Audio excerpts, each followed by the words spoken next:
أهلا وسهلا يا رمضان রমাদানের জরুরি মাসাইল। কোনো কারণে কি রোজা ভাঙ্গা যাবে? 1. হঠাৎ যদি কোনো অসুস্থতা দেখা দেয় বা রোগ বেড়ে যাওয়ার আশঙ্কা হয় তাহলে রোজা ভাঙ্গা যাবে, তবে পরবর্তীতে তা কাজা করতে হবে। রদ্দুল মুখতার, দ্বিতীয় খণ্ড, 422 পৃষ্ঠা। 2. গর্ভবতী মহিলা যদি নিজের বা সন্তানের কোনো সমস্যা হওয়ার আশঙ্কা করে তাহলে তার জন্য রোজা ভাঙ্গা জায়েজ আছে। রদ্দুল মুখতার, তৃতীয় খণ্ড, 422 পৃষ্ঠা। ইফতার সম্পর্কীয় কিছু মাসআলা। 1. সূর্য অস্ত যাওয়ার সাথে সাথে ইফতার করা সুন্নত। ইফতারের সাথে আজানের কোনো সম্পর্ক নেই।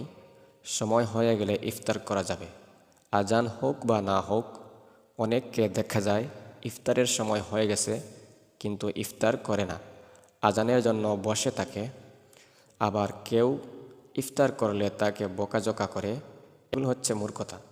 সহিহ বুখারী 1957। রোজার ফিদিয়া সম্পর্কিত মাসআলা। 1.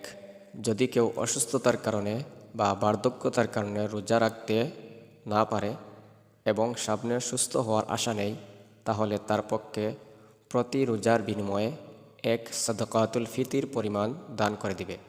সূরা বাকারা 184, ফতোয়ায়ে হিন্দিয়া, প্রথম খণ্ড, 207। 2.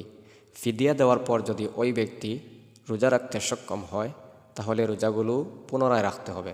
ফতোয়ায়ে শামী, তৃতীয় খণ্ড, 465 পৃষ্ঠা।